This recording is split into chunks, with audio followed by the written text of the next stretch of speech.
Assalamualaikum warahmatullahi wabarakatuh. Ketemu lagi dengan saya di Kojorio Channel. Kali ini saya akan menjelaskan perhitungan membuat amplifier. Jadi bagi teman-teman yang sedang berencana membuat power amplifier, silahkan disimak videonya sampai selesai. Dan bagi teman-teman yang lebih tahu, lebih senior, silahkan diisi di kolom komentar. Mungkin mau menambahkan, silahkan diisi di kolom komentar. Oke, yang pertama adalah hitung daya yang diperlukan. Di sini maksudnya hitung daya yang diperlukan itu yang diperlukan oleh speaker ya teman-teman. Daya yang diperlukan speaker. Jadi misalnya kita ada speaker itu di sini sudah saya tulis 500 watt. Jadi nantinya kita merancang amplifier itu juga berdaya kurang lebih 500 watt ya teman-teman.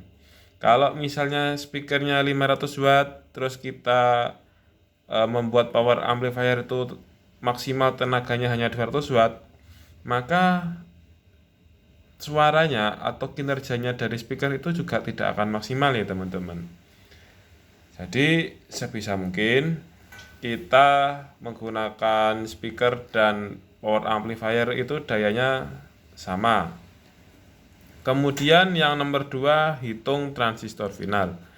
Di sini sudah saya tulis ya teman-teman. Ini saya dapat dari datasheet. Transistor final Sanken itu mampu mengeluarkan kurang lebih daya 200 watt. Jadi kalau kita misalnya sudah hitung dayanya 500 watt yang kita perlukan dan kita menggunakan transistor final Sanken yang 200 watt, jadi 500 dibagi 2 kan 2,5 ya teman-teman. 2,5 set kan tidak ada. Jadi minimal kita menggunakan Sanken itu 3 set supaya bisa tercapai daya 500 watt. Seperti itu ya teman-teman. Kalau misalnya kita hanya pasang 1 set, meskipun namanya misalnya power amplifier Safari 400 watt, kita pakainya 1 set, jadi maksimal dayanya ya hanya 200 watt ya teman-teman, tidak akan bisa sampai 400. Seperti itu teman-teman. Kemudian yang nomor 3, hitung daya power supply.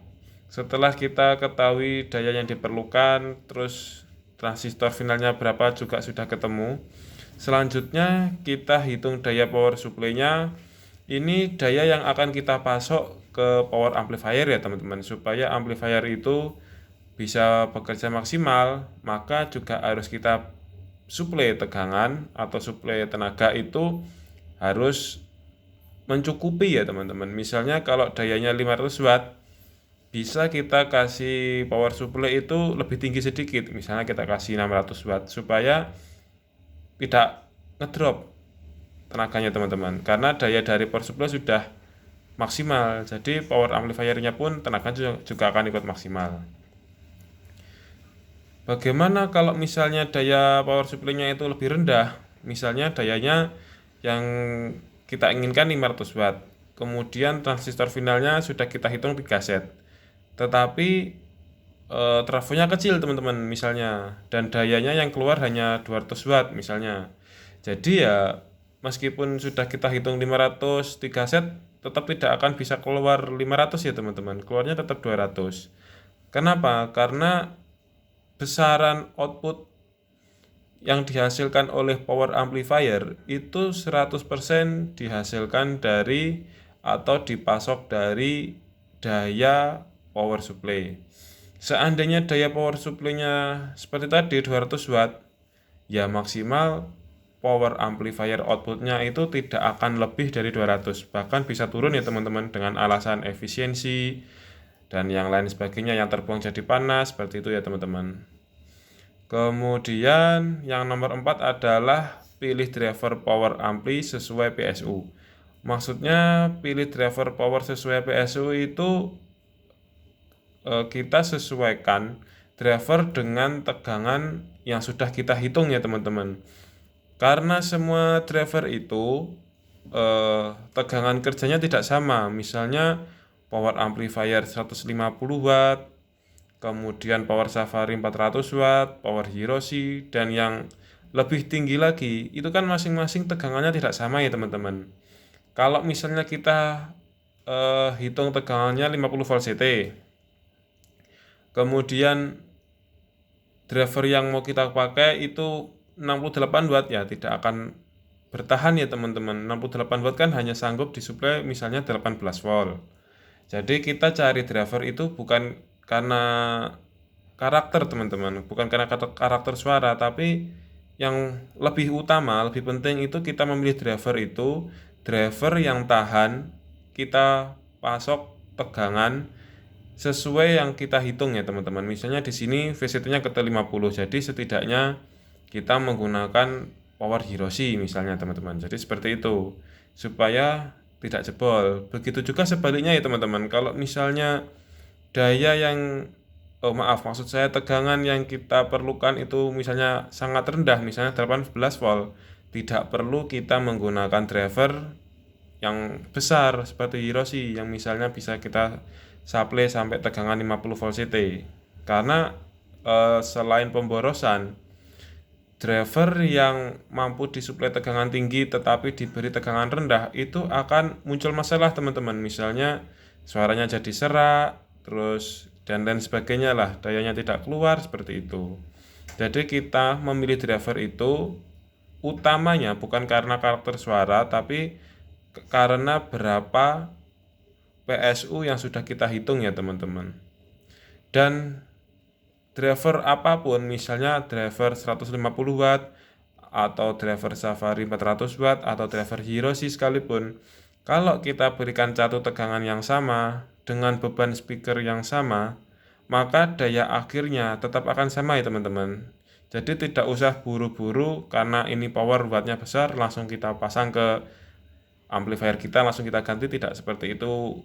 Akan langsung besar ya teman-teman wattnya, tapi daya besar itu dihasilkan dari power supply. Jadi kalau misalnya ingin memperbesar wattnya, ingin upgrade, itu yang pertama kita oprek atau kita ganti itu bukan komponen di drivernya ya teman-teman, tapi yang kita ganti adalah trafonya. Setelah trafo ganti, dioda ganti, elko ganti, baru kita ganti driver yang lebih besar. Seperti itu ya teman-teman. Kemudian yang nomor 5, penataan pengkabelan dan grounding. Di sini maksudnya penataan itu bagaimana kita menaruh trafo, tune control, power amplifier, aksesoris, driver dan lain sebagainya di dalam box ya teman-teman. Seperti kita ketahui bersama, kalau trafo itu saat bekerja dia menghasilkan medan elektromagnetik. Jadi kita jauhkan dari tune control. Karena kalau terlalu dekat dengan tune control, medan elektromagnetik tadi akan mengganggu kinerja tune control ya teman-teman. Akhirnya nanti akan timbul suara dengung, noise, distorsi dan lain sebagainya. Kemudian pengkabelan. Pengkabelan di sini maksud saya itu kita harus menghitung kabel, besar diameter kabel terhadap daya atau kuat arus yang kita sudah hitung di daya supply tadi ya teman-teman. Misalnya kalau kita menggunakan trafo 20 ampere 50 volt, itu kan dayanya besar ya teman-teman. Jadi jangan kita menggunakan kabel yang kecil, karena kalau kita menggunakan kabel yang kecil, arus yang lewat dari trafo ke power amplifier itu tadi tidak akan maksimal teman-teman. Jadi bisa jadi arusnya akan lebih kecil, jadi power amplifiernya tidak akan maksimal. Kita sesuaikan pengkabelan ini sesuai power amplifier ya teman-teman. Kalau misalnya power amplifiernya kecil, ya tidak perlu juga kita menggunakan kabel yang terlalu besar, jatuhnya akan menjadi boros ya teman-teman. Misalnya kita hanya merakit power amplifier 68 watt, tetapi kita kasih kabel diameter 2,5 mili kan jadi berlebihan. Oke, yang selanjutnya adalah grounding. Grounding di sini maksudnya massa ya teman-teman. Jadi setiap aksesoris misalnya speaker protector, clip indikator, master, input balance dan lain sebagainya itu kan mempunyai fase dan grounding ya teman-teman. Lah groundingnya ini harus kita hubungkan teman-teman. Kita harus hubungkan semua supaya tidak ada dengung dan noise. Oke, sekian yang bisa saya bagikan. Terima kasih. Wassalamualaikum warahmatullahi wabarakatuh.